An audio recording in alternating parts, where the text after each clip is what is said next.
Thank you all for tuning in and welcome to another episode of The Source, where we interview former insiders, journalists, whistleblowers, and policy experts. I'm your host, Taylor Hudak. Today we are joined by investigative journalist with the Grayzone, Anya Parampil. Anya has reported on the ground from Venezuela, Honduras, the Korean Peninsula, and Palestine. Anya, thank you for joining me. Thanks for the invite, Taylor. So I do want to begin by discussing the situation in Venezuela, but before we get into the more recent developments, can you provide the viewers with an explanation of U.S. foreign policy in Venezuela prior to the COVID-19 crisis? Absolutely. As many viewers are probably aware, the Trump administration launched an outright coup attempt against the Venezuelan government in January of last year, the beginning of 2019, when it announced it was recognizing an unknown politician, opposition lawmaker by the name of Juan Guaido as president of the country. Guaido essentially declared himself president while standing in a public square. And this was in spite of the fact he never actually won a single vote for the presidency. They were citing some measures in the Venezuelan constitution in order to justify the takeover. And the U.S. was able to pressure mostly its European allies, of course, Canada as well, to follow suit and recognize Guaido. This has resulted in the outright theft, actually, of Venezuelan assets, wealth, actual wealth stored in the United States and Europe, an estimated $7 billion worth alone seized in the United States.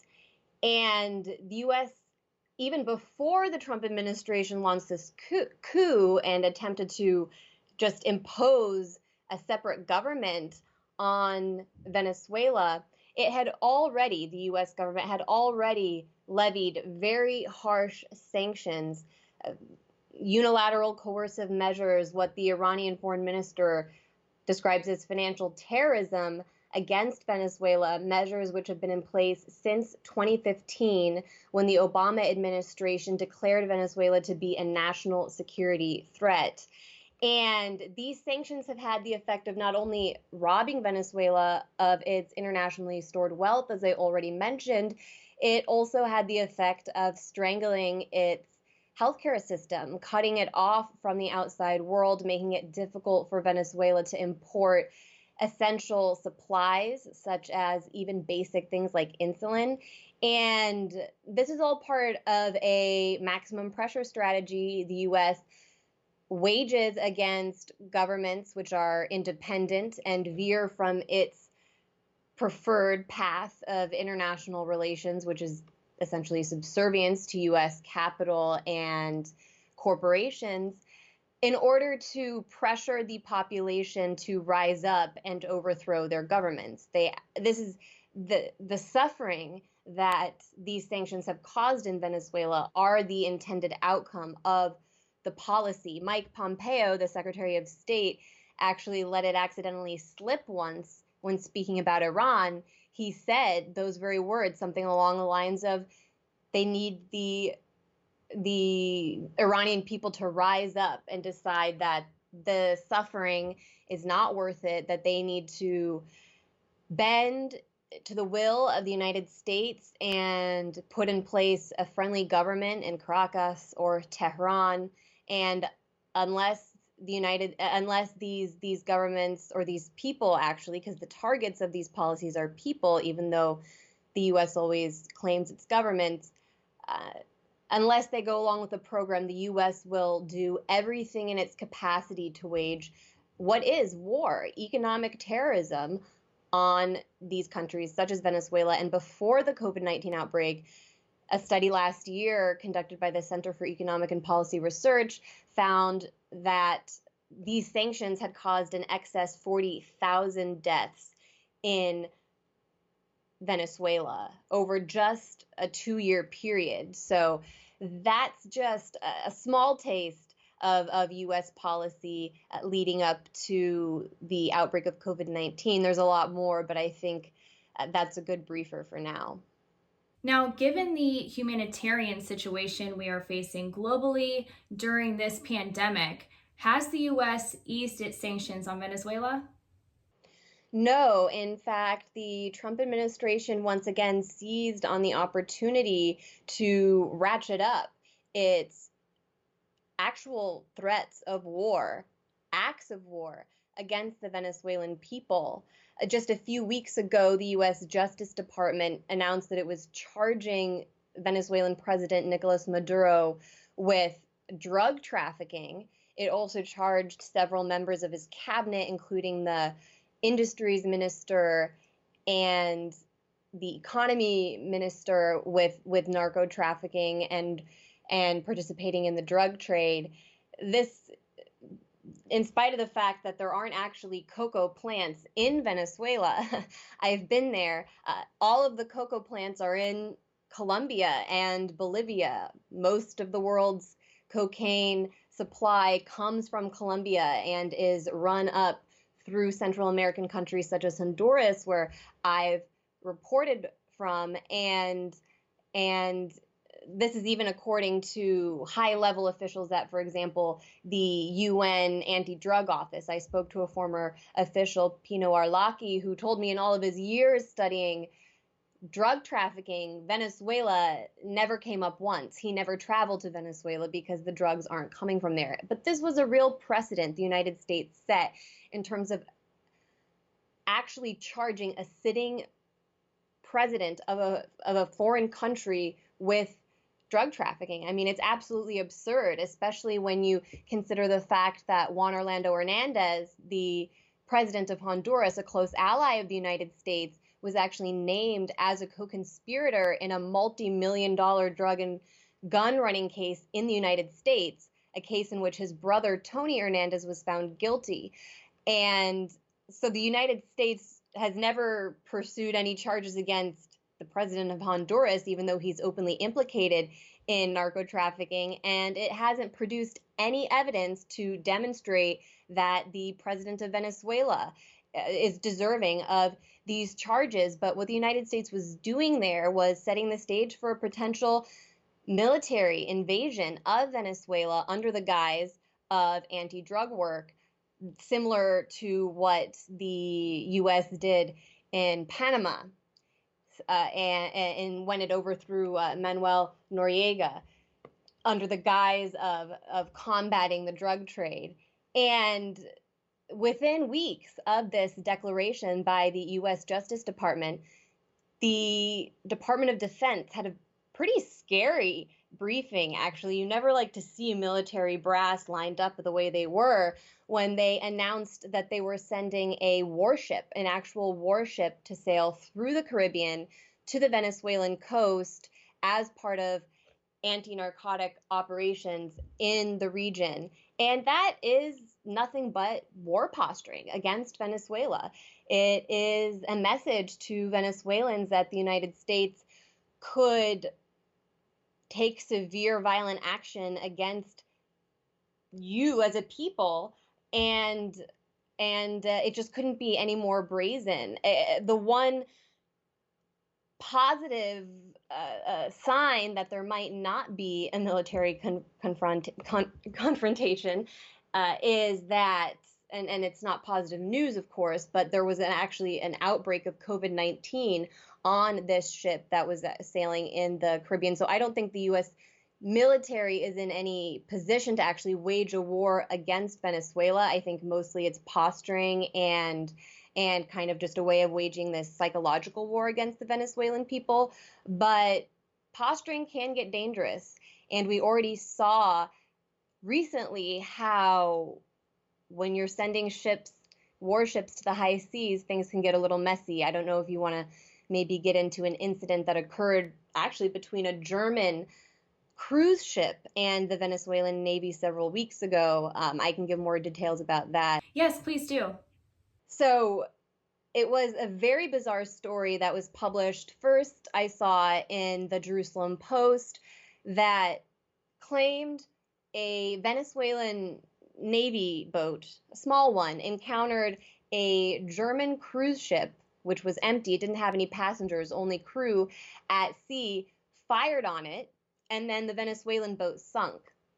The Venezuelans responded to these claims by actually saying that the ship had come into Venezuelan waters and was not complying with orders. It was asked to dock for an inspection at an island located off the coast of Venezuela called Isla Margarita, a very lovely vacation island where I've actually spent some time. But the ship didn't comply, and then the Venezuelans claimed that this ship, which was a cruise ship meant for the Arctic, it had this huge steel-enforced hub, and it used that to just hit the Venezuelan ship, and the Venezuelans claimed that was actually what led to their naval boat sinking. And within a few days, the Venezuelan military actually produced video evidence and the recording calls between the two ships to support their claims. It didn't really get any international media attention, but you can find that video on my Twitter account. It's pretty shocking, actually. And so it's very unclear still what was going on. It seems as though that ship didn't want to be inspected for whatever reason, and that is a region where drugs are run.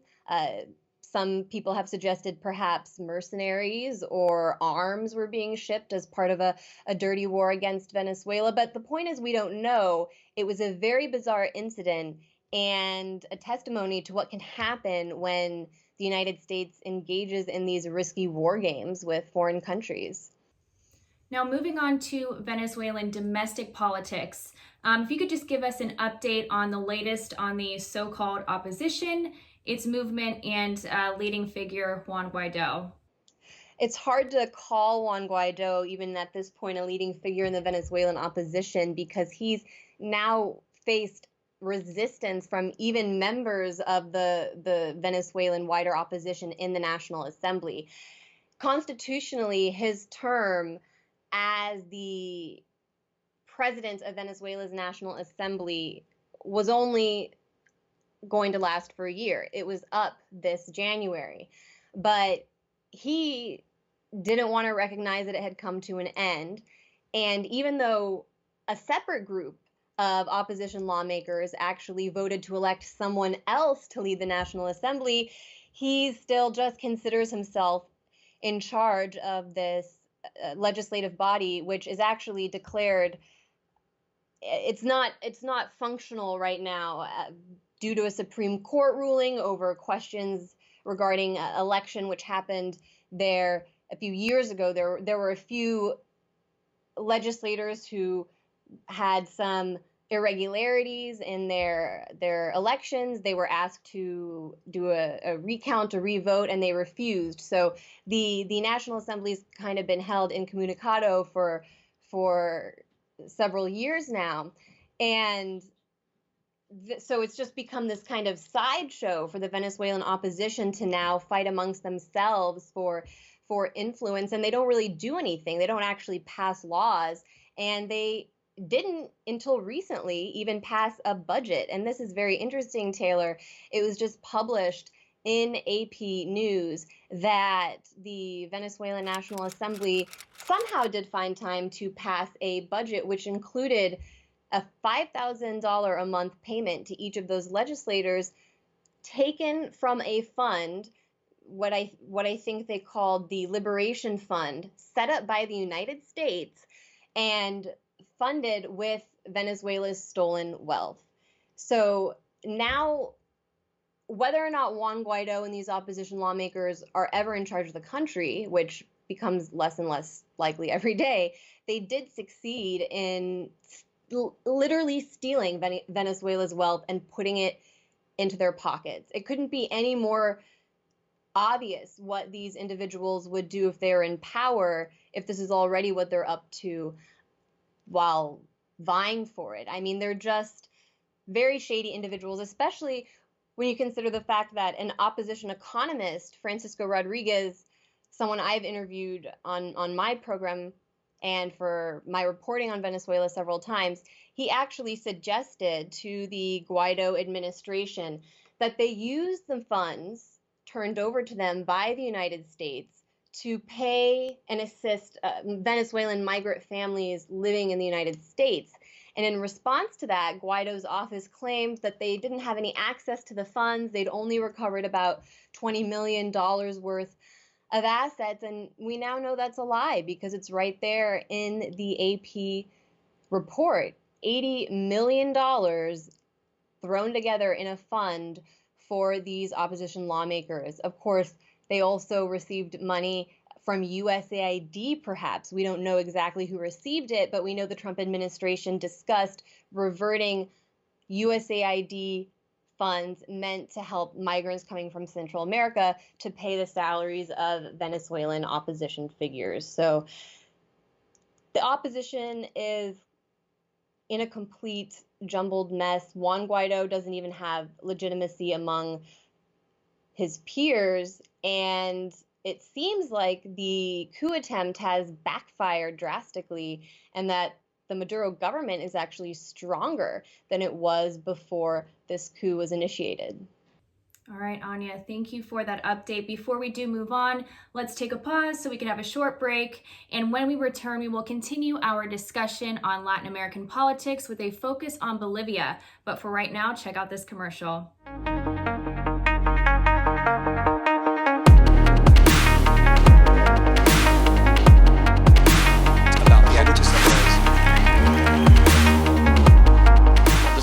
Pure journalism. Every journalist in the world should have been cheering Edward Snowden. He did what every journalist is supposed to be devoted to. Because we have evidence that when we do that, things go wrong.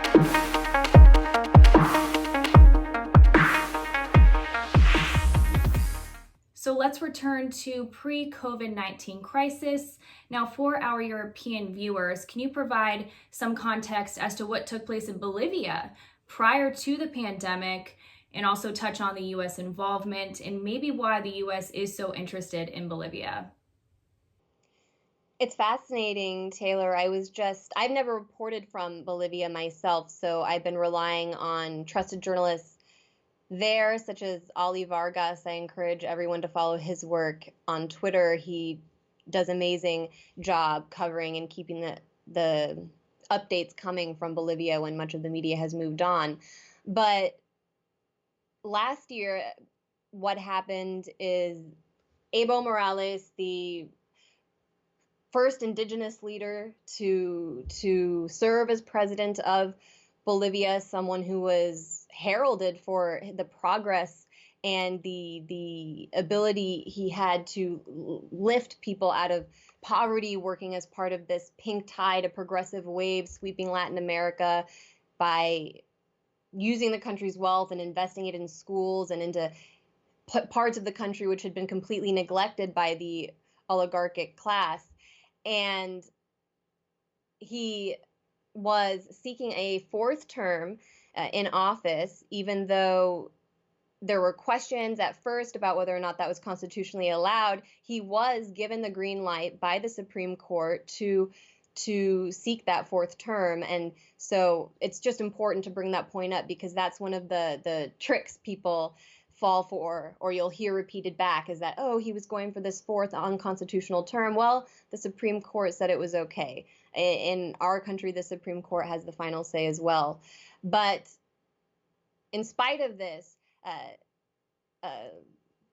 there was this campaign to delegitimize his campaign for presidency. And then when he was actually declared the winner of the vote at the end of October, the Organization of American States issued a report. It had sent election observers to Bolivia, and it essentially published a report that was designed to completely delegitimize Bolivia's electoral system, and it cited irregularities in the polls to claim that the vote had been rigged and that Evo's re-election was not legitimate. And it should be noted again that the Center for Economic and Policy Research did a fantastic analysis of that OAS report, breaking down why some of the reasons why it wasn't fair to say, for example, a claim they made was that because there was a vote surge at the end of the vote count in Evo's favor, that suggested the votes were being stacked.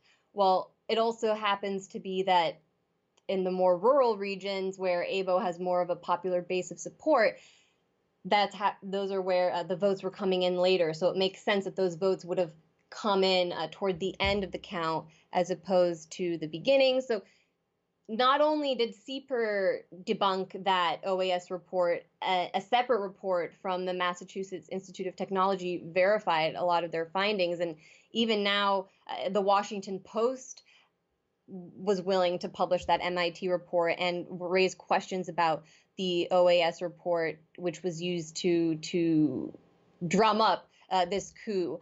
And regardless of the OAS's facts or not, the damage was already done. And within days, a violent military takeover had occurred in La Paz, the capital of Bolivia. We heard reports actually, and Bolivian government sources did say this to me, that, and it was reported widely in media as well, that pro-coup forces actually tried to bribe Evo's guards and convince them to abandon him.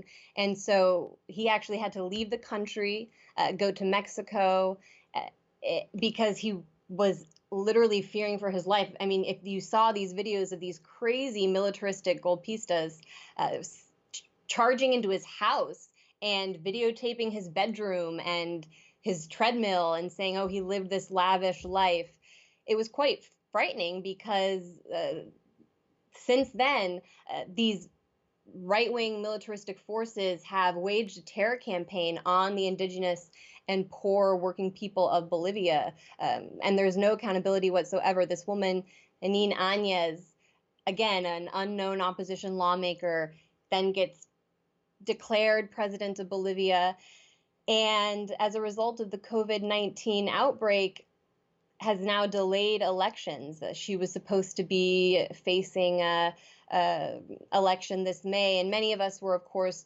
thinking that the military dictatorship would find a reason to delay these elections anyway, but COVID gave them the perfect reason to do just that. And according to Ali, the dictatorship is seizing on the moment to also threaten indigenous leaders, union leaders, human rights activists, environmental activists with arrest, and using it to really boost the militaristic security state in Bolivia in response to the COVID outbreak, while at the same time not necessarily providing the health care needed. Because interestingly enough, one of Evo's last initiatives in office was to institute a universal healthcare system, and now that's been completely destroyed as a result of the military takeover.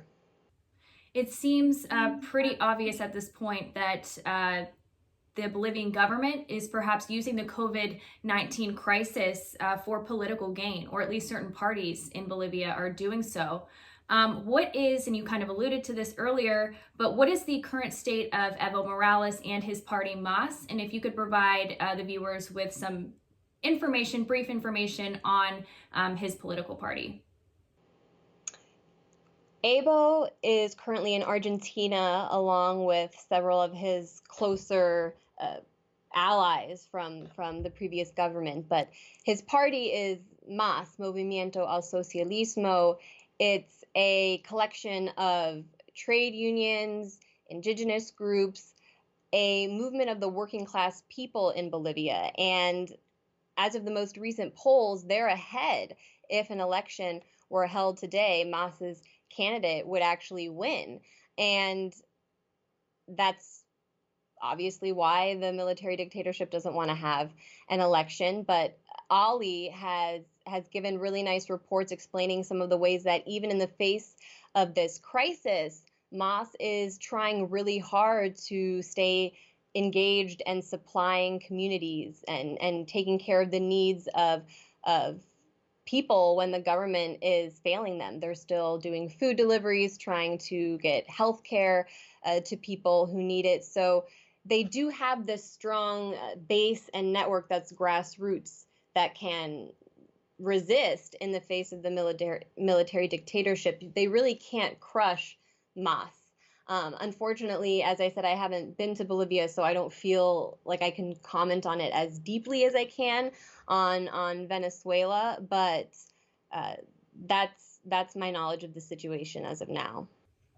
Now, Anya, I know you do cover Latin American politics and U.S. foreign policy frequently and quite closely on your show, Red Lines. So can you let our viewers know where they can find your work, and that way they can stay up to date on these topics? Sure, you can find my work at the Grayzone, the Grayzone's YouTube channel. That's where I post my show, Red Lines. And we are also at thegrayzone.com, Gray. No E, not the British way. I know in Europe that might be confusing for some people. Thank you for making that distinction. Anya, thank you for your time today. Thank you, Taylor. And thank you all for tuning in and watching our show today. Do make sure that you subscribe to our YouTube channel and do donate if you are able to, so we can continue with our independent and nonprofit news and analysis. I'm your host, Taylor Hudak, and I will see you all next time.